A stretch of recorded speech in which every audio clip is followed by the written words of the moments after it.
Boa noite a todos. Boa noite aos ouvintes da Rádio Boa Nova. Vamos pedir ao Mestre Jesus que nos inspire para que possamos transmitir com coerência e fidelidade os seus santos e sagrados ensinamentos.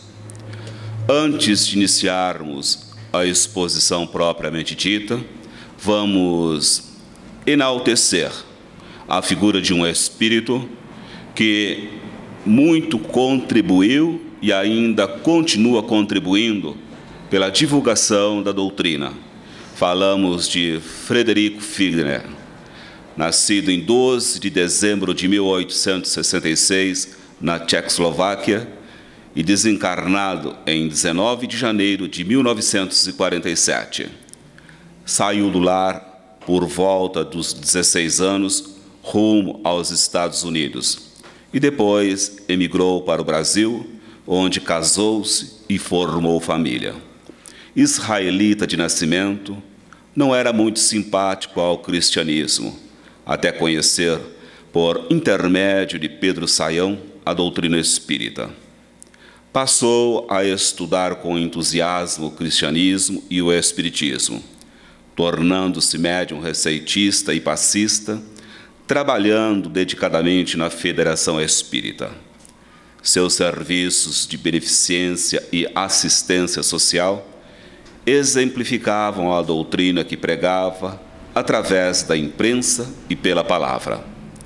Por ocasião do seu desencarne, foi classificado como o mais brasileiro dos estrangeiros, o cidadão dos mil amigos, o protetor dos necessitados, filantropo dos mais legítimos e dedicado. Considerado como espírito de escola, por possuir todas as grandes virtudes cristãs que mais enobrecem as almas de alto grau de progresso. Um exame atento da obra, nos conhecimentos, na ética, no caráter de Frederico Figner, nos leva à convicção de que ele foi um missionário e cumpriu a sua missão com perfeita segurança. Ele é autor espiritual do livro Voltei, psicografado por Francisco Cândido Xavier. E nesta obra, ele usa a alcunha de Irmão Jacó. Então, aqui, a nossa homenagem a este espírito, que através das suas obras ainda continua inspirando a todos nós que aqui nos encontramos. O tema, a realeza de Jesus, é algo que vem a enaltecer ainda mais a essa figura ímpar, que é o nosso modelo e guia. Pois Jesus sempre recebeu, por parte dos seus contemporâneos, das autoridades, dos religiosos, um certo desdém, porque havia no ar, havia nos diálogos dos hebreus, dos judeus, algo como que aquele Messias enviado seria o rei dos judeus. Todos os judeus estavam aguardando um Messias, um rei, um lutador, um guerreiro, que empunhasse a espada e restituísse a sua nação. E é por isso que, entre os hebreus, muitas vezes ele foi louvado de tal forma pela multidão que chegou a preocupar sacerdotes, os seres considerados como aqueles da nata da sociedade, até mesmo os administradores do Estado, Herodes, Pôncio Pilatos, todos eles tinham uma certa preocupação se Jesus assumisse realmente essa figura ímpar, assumisse de espada em punho essa atividade como sendo o rei dos judeus. E ele não veio a este mundo para pregar violência, para defender uma determinada nação ou para defender um determinado povo. Muito pelo contrário, ele veio para pregar algo superior. Ele veio para nos legar algo que até então nós desconhecíamos, principalmente há 2000 anos. Quando Moisés estabelece as suas leis, ele também cria leis civis, cujo intuito era disciplinar o povo que, por ter estado por mais de 400 anos como escravo de várias nações, amolentaram o seu caráter, perderam o brio da nação e estava em decadência franca. E Moisés, para poder dominar este povo, para disciplinar esse povo, instituiu a lei de Talião para que eles pudessem atuar de uma forma mais comedida. Passa-se o tempo, chega Jesus, e esse povo ainda não estava totalmente esclarecido. Ainda apresentava o predomínio da ignorância, da sombra, que impedia o conhecimento a respeito dos valores espirituais, das verdades espirituais. Eles acreditavam, sim, nos anjos, mas essa crença que eles tinham a respeito dos anjos era algo deturpado.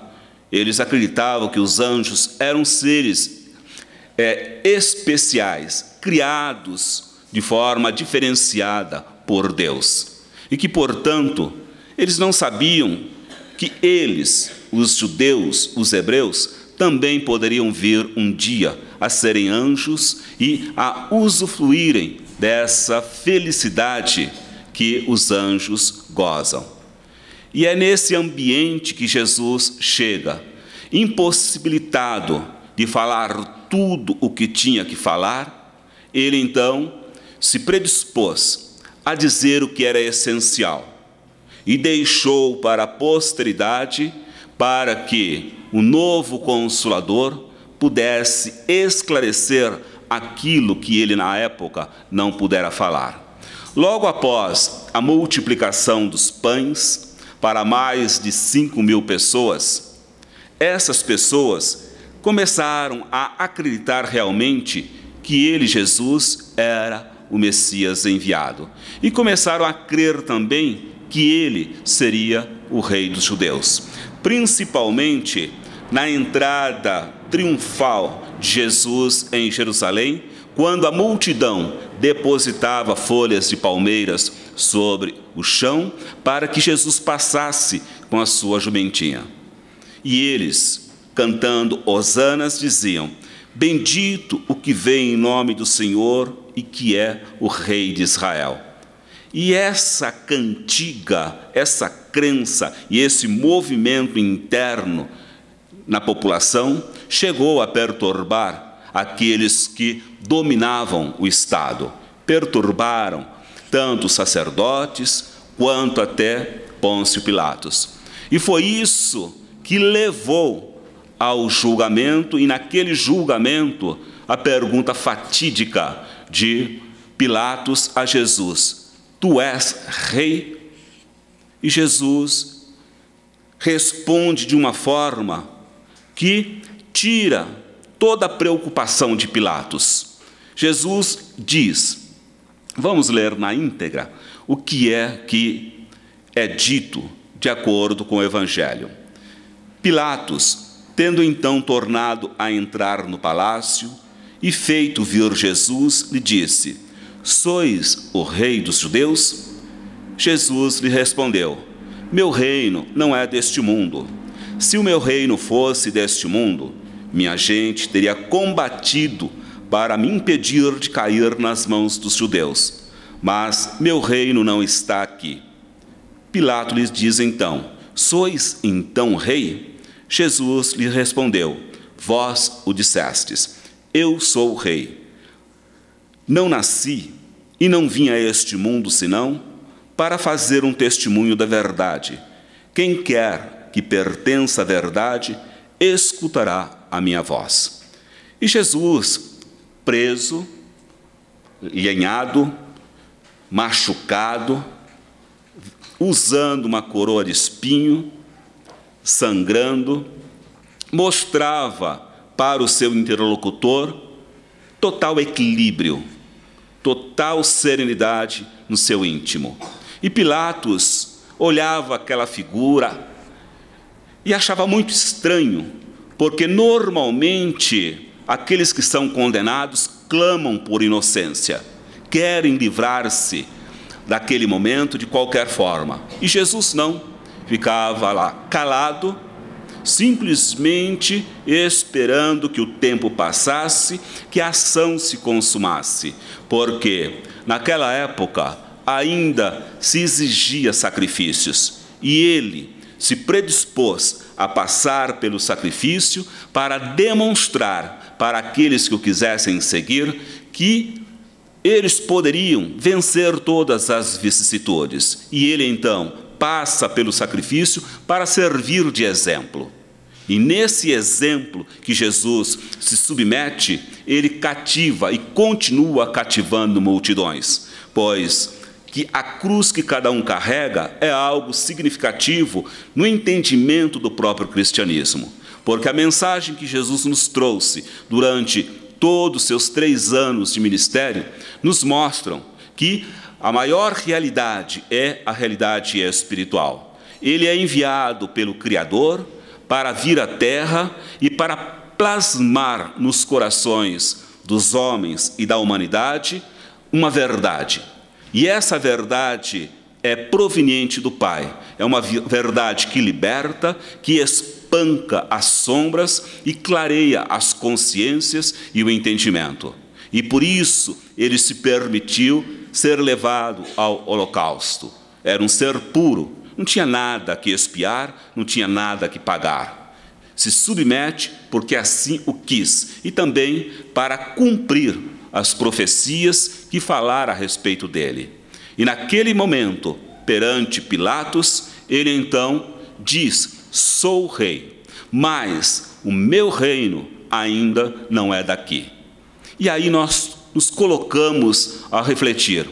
E os Espíritos vêm a nos ensinar que Jesus está a falar a respeito da vida futura, que Ele está a nos ensinar que a vida futura é o remédio para todas as dores, o bálsamo para todas as feridas do espírito e da humanidade, que nós deveremos pensar profundamente nessa questão da vida futura e não vivermos somente o presente, porque o presente faz com que a pessoa se entorpeça e desvalorize-se e perca aquela flama, aquele fulgor que o espírito que acredita na vida futura passa a ter. E a doutrina espírita demonstra essa vida futura através de provas científicas, porque são os próprios espíritos que encontram-se no mundo espiritual que vêm falar a respeito de suas realidades. Mas naquela época, eles ainda não acreditavam nessas coisas.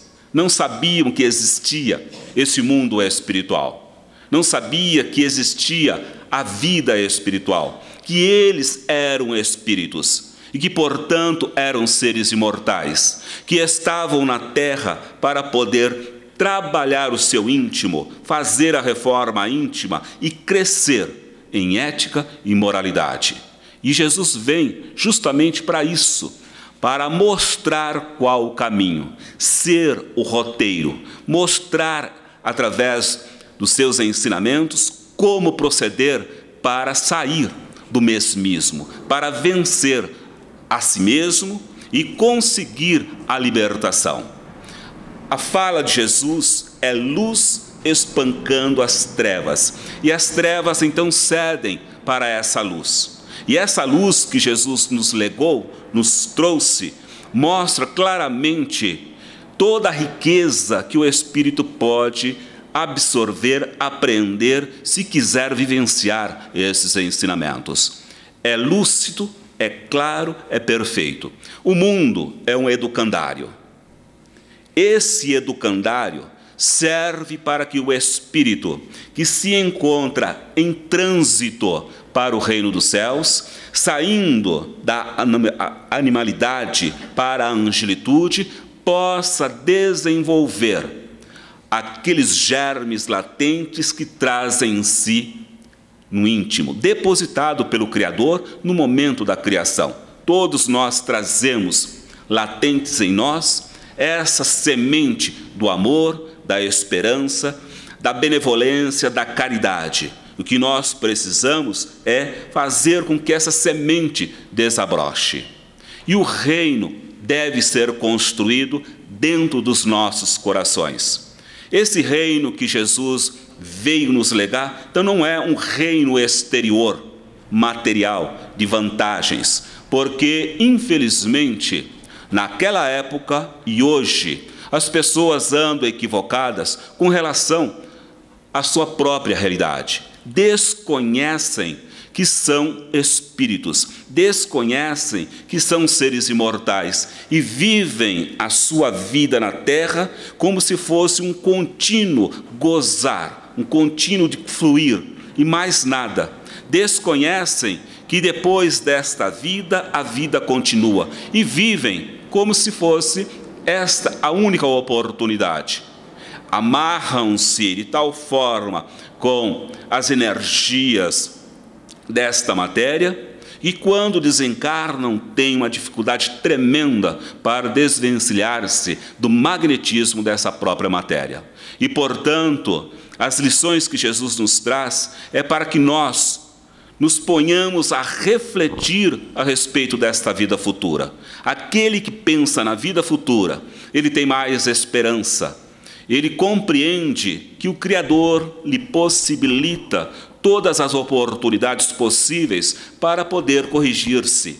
Sabe que aqueles seres queridos que partiram antes poderão ser reencontrados num momento de um futuro talvez não muito distante. Que a nossa família, que aquela família consanguínea se transforma numa família espiritual, e essa família espiritual nos acompanhará eternamente. Tudo isso Jesus nos legou através dos seus ensinamentos, através desta fala: o meu reino não é deste mundo. Pois, se o meu reino fosse deste mundo, os meus anjos, os meus soldados, batalhariam para que eu não caísse nas mãos dos judeus. E essa fala de Jesus nos põe a refletir a respeito dessa vida futura, que foi a doutrina espírita que veio a nos revelar. Hoje fica claro para nós o que é que significa essa vida futura, porque os espíritos, ao nos esclarecerem que lá no mundo espiritual usufruem da felicidade que conquistaram enquanto encarnados, ou sofrem em virtude daqueles erros cometidos contra o próximo e contra o próprio Criador. E Jesus, então, resume os 10 mandamentos de Moisés em 2. Amar a Deus acima de todas as coisas e ao próximo como a si mesmo. Mas esse amor tem que ser de todo o pensamento, de todo o coração, de toda a vontade. É nesse amor que nós começamos a nos transformar. E Ele espera ardentemente que nós vivenciemos esse amor, porque somente assim nós iremos participar do seu reino. E esse reino, então, não é material, é um reino espiritual. O equívoco dos hebreus na época era que eles queriam que a sua nação sobrepujasse as outras nações, que ele, enquanto promessa divina dada pelos próprios hebreus, que a descendência de Abraão seria muito maior do que as estrelas do céu. Só que não sabe que essa descendência é espiritual e não a descendência material própria da nação. O erro, o equívoco está na interpretação, no não entendimento das palavras. E Jesus era claro, ele construía suas mensagens com as visualizações do cotidiano, aquilo que as pessoas experienciavam no cotidiano, ele construía as suas parábolas, os seus ensinamentos. Se ele estava falando para pescadores, ele falava da rede de pescar. Se ele estava falando para agricultores, ele falava da semente. E nesse ato de construir, ele argamassou as lições tão profundamente que resistiu ao tempo e predomina até os dias de hoje. E nessas lições nós podemos resgatar tudo aquilo que ele nos legou através do seu evangelho. O que era simples, o que era puro, o que era primitivo, a doutrina espírita, juntamente com Kardec e os espíritos superiores, orientadores da humanidade, nos legaram de forma que qualquer pessoa pode entender ao ler, ao interpretar. Portanto, esse reinado que nós queremos ter, que nós queremos gozar, queremos vivenciar, é algo que não é dado gratuitamente. Há uma exigência de Jesus para conosco que nós façamos a nossa parte. Jesus não morreu na cruz para carregar os nossos pecados, para limpar os nossos pecados. Muito pelo contrário, ali foi um homicídio praticado em virtude de que Jesus estava agredindo as normas do povo judeu e agredindo também o pensamento e a estabilidade daqueles que dominavam juntamente o Estado, aqueles que eram os comandantes, aqueles que eram os administradores do Estado. E em virtude de sentirem-se incomodados, é que mandaram Jesus à cruz. Mas mesmo essa cruz, que é a cruz que Jesus se permitiu morrer, de lá ele nos deu lições profundas dentro do campo do cristianismo e também para o campo do espiritismo. Esse reinado que Jesus nos lega hoje, ele pede para que cada um cumpra com o seu papel. Ele não retirando os pecados, porque cada um é responsável por aquilo que faz. Portanto, nós temos, enquanto missão, enquanto dever, rever os nossos atos, rever os nossos valores, rever as nossas atitudes, reelaborar a nossa reforma íntima, exercitar o amor, pregar o Evangelho, viver o Evangelho. Somente assim nós poderemos participar do reino de Deus. Esse reino que Jesus veio trazer, esse reino que Jesus veio nos legar. Por isso que a fala junto a Pilatos é algo incisivo. E Pilatos não se sentiu mais desafiado, não se sentiu mais como que acuado perante um guerreiro que não se encontrava com a espada em punho. E viu ali um ser puro, um ser pulcro, um ser que tinha dentro do seu íntimo somente luzes. E ele, na sua infância psicológica, vestindo nababescamente, deixou-se envolver pela ilusão do reinado terrestre, até que a ventania da história fez com que ele caísse em virtude de um outro mais poderoso querendo o lugar de Pilatos. É assim que acontece com os seres que querem os bens da terra.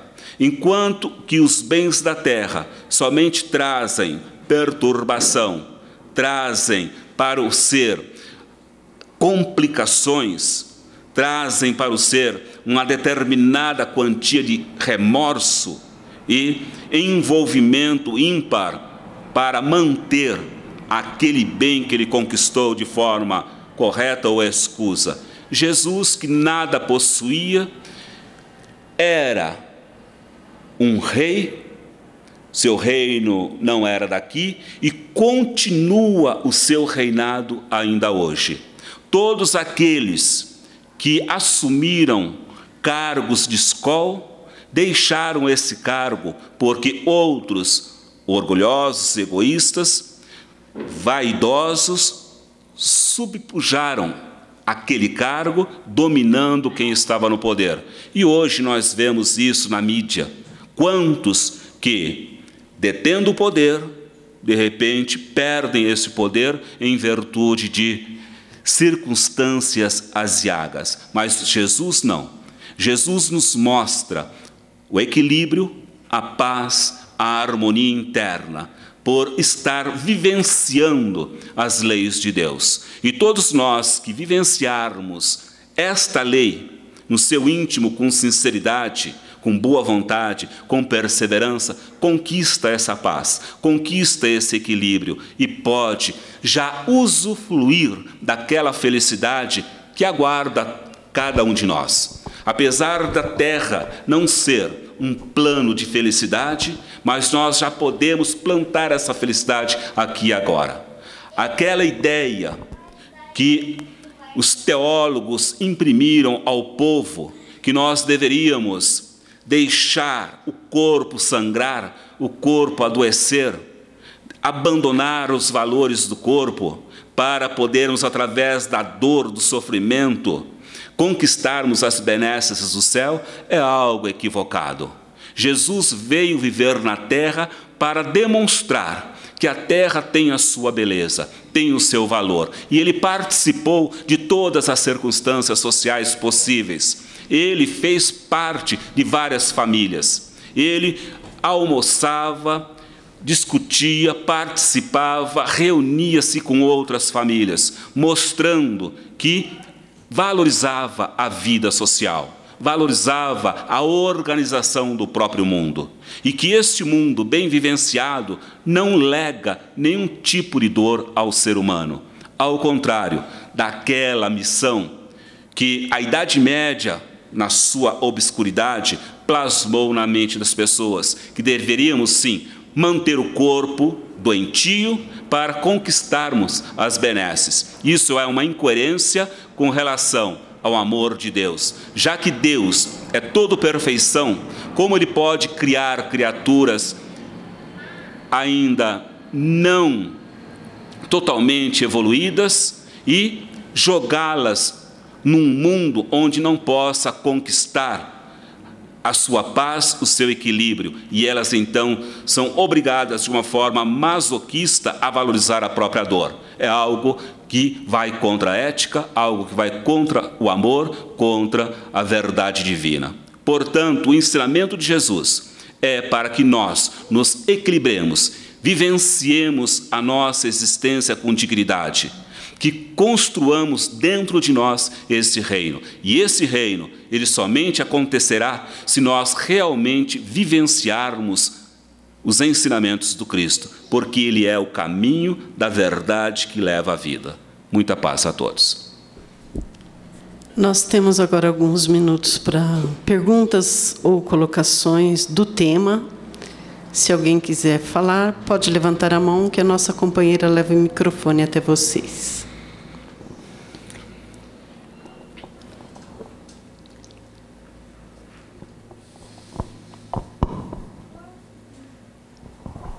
Boa noite. Boa noite. Você disse numa frase que as palavras de Jesus é como um espancamento nas trevas, né? Eu gostaria que você explicasse, que eu não entendi. A palavra de Jesus é luz.